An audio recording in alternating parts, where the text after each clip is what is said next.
Welcome to our List and Label tutorial where I will show you how to integrate List and Label into an ASP.NET MVC application.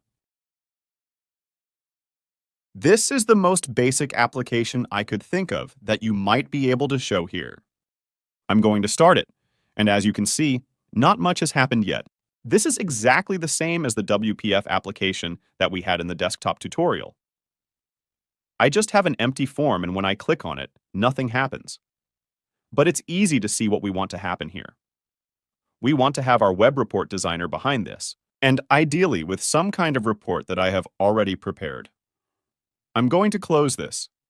Speaking of the report, maybe we'll take a look at it first, because there is something I need to prepare. This is a repository file that I had created for a WPF application, and I have created it in the output directory of my application. It's this repo.db here. I will open it so you can take a look at it. You can see these fields here, and I can add more fields if I want. So we are basically the rulers of this database. You can add even more, like more information or metadata. I might even think about versioning the whole thing just for fun. So the structure is not fixed, and we only need a few fields. And if I go to the data here, you can see, oh yeah, I already have two files in here. One is this dashboard report here. The printer configuration has also been imported. This is basically the familiar P file in the file system, the LSP.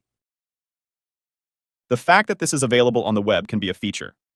Because if I have access to these printers on my server, where the whole thing is hosted, then I can even initiate a real physical print here. But it can also be stupid, like if I put it in a Docker container that runs somewhere on Amazon where I don't have a printer available. So I can make sure in my repository implementation that I don't put these files in there at all, just by looking at this type that I get in this statement. Otherwise, I couldn't write it into the database like this. And I say, if this is printf-config, just ignore it. This is not a problem for list and label. And then we just assume, okay, there is no printer configuration. And in this printerless mode, it doesn't matter anyway. Good. This is what this repository looks like. What I actually wanted to do was to grab this file and to copy it in here now.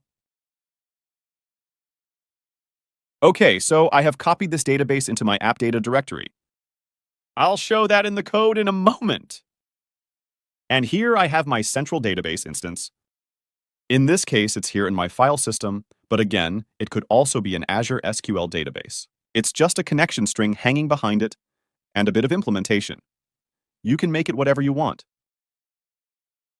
Well, let's get to work here with this application. I said MVC, Model View Controller. That's the technology we're relying on. Although we only need the controller with the view, I'll say something about that later, but we definitely need a controller. For those unfamiliar with this pattern, in simple terms, you could say that the model is responsible for the data, the controller for the back-end logic, and the view for what can be seen. And we're going to start with this controller, and what I need is actually a new controller. Before I can do that, I need to familiarize this application with list and label. It currently has no dependencies. So first, I go to the NuGet package manager. In this case, however, I also need my web package. So in this package are all these controls that I want to show. All of our web integration is contained in this WebAssembly, which in turn has a dependency on the main assembly. This means that it also uses these features. First and foremost, I need this web package. I'll install that. And since we want to access the same data source as in the desktop tutorial, I also need this data provider again.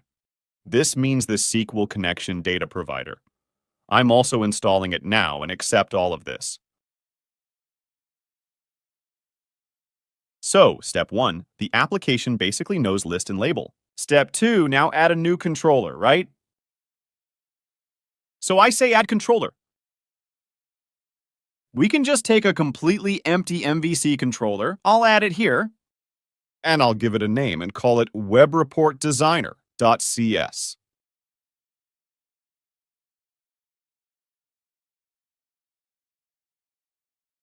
By default, controllers are derived directly from this base class controller. However, our assembly now comes with a suitable base class. This means that I save myself a lot of work in the backend with all this logic such as, give me all objects, give me the property of the object, I have deleted an object, I have added an object. Of course, this is not something you want to get your hands dirty with as a user of list and label. You just want it to work. And that's exactly why we created this base class. This is our Web Report Designer controller. I have to include the namespace.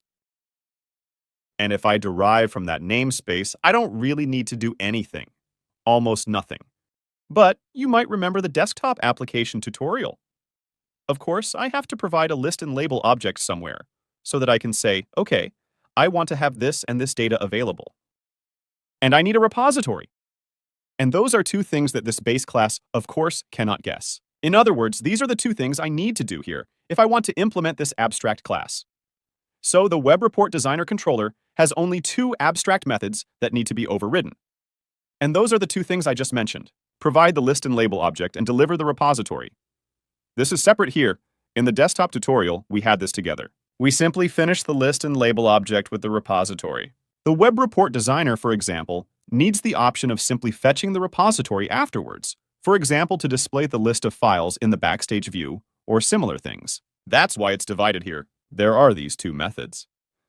But how they are completed is not really surprising after the desktop tutorial. That means I'll just paste my first snippet here, and the code should look familiar. This is almost exactly the same as what we just saw in the desktop tutorial. In other words, this is another connection string builder that is being constructed. I go to the same database. Sure, I want my reports to keep working. I am instantiating a SQL connection data provider here. By the way, if you don't know this shortcut, Control Dot, I think it's totally great as Visual Studio feature. Then you don't have to click through and somehow find this little thing on the left. Just Control Dot, and that's it. Then it works. I instantiate this data provider. I instantiate a new version of list and label, assign the data source to it, and now return it here. It's the only part that's different from the desktop tutorial. Why is it different here? We had this using pattern earlier, where I explained managed resources and thread cleanup. That should not happen here. In other words, we now deliver this instance into this base class so that it can do something with it. If I do something with using here, I'll break it straight away. And then the whole thing will blow up. Makes no sense, of course. At this point, we make sure that everything is clean and in the right place. And I just need to return this in this new instance member of this parameter. Well, the second one is actually just as simple. We can also take a look at it. This is the onProvide repository. What is happening here? I simply add this SQLite file repository as a file repository, which I have already created in advance. You can already see the path here. I get it from the app data directory, which is the repository database. Why is this still underlined here? In this case, it's not a missing namespace, but I just haven't added this file here yet. In other words, the first thing I do is add an existing item, and that is this SQLite file repository.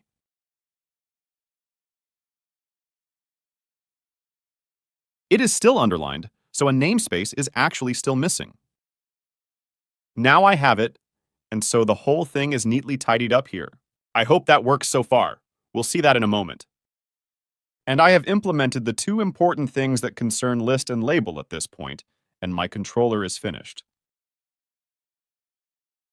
Well, now we've done the back end, at least for the most part. I still have to tell my application that it should also use these things that we provide. One is that I say here in the configure, app.use web report designer. This is used to complete various routings and predefine various endpoints. And up here in the services collection, I also have to add this accordingly. In other words, I can now say here, services.addWebReportDesigner. These are the two places where I have to intervene to add this accordingly. And there you have it. The application knows my controller, the application has the routing, and we can now take care of the view. The view is, as I just said, what is displayed to the user afterwards. So far, we only have one view, namely this startup form, which contains this button. We'll just add a second view here. I say add view and now take an empty razor view here. This part is basically optional. It can be done differently. So what is happening here is a razor view.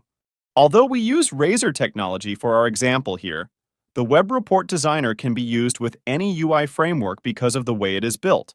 So we also provide examples for Angular, React, and Vue. I can also use this in Blazor. In other words, you're actually completely free to decide how and where you want to use it. Background is we use the web component technology.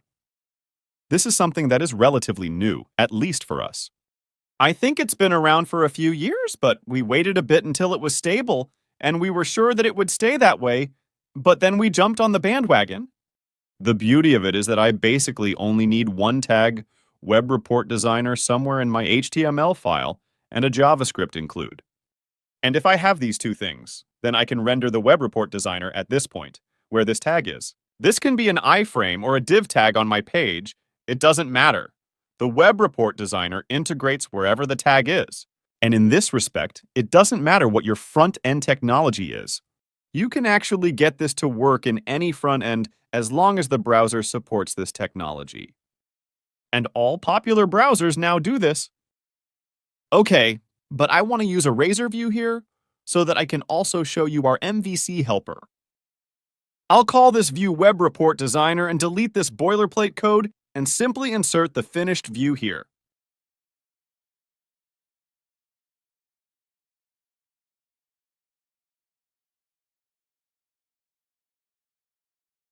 I'll take you through it briefly. It's also relatively clear.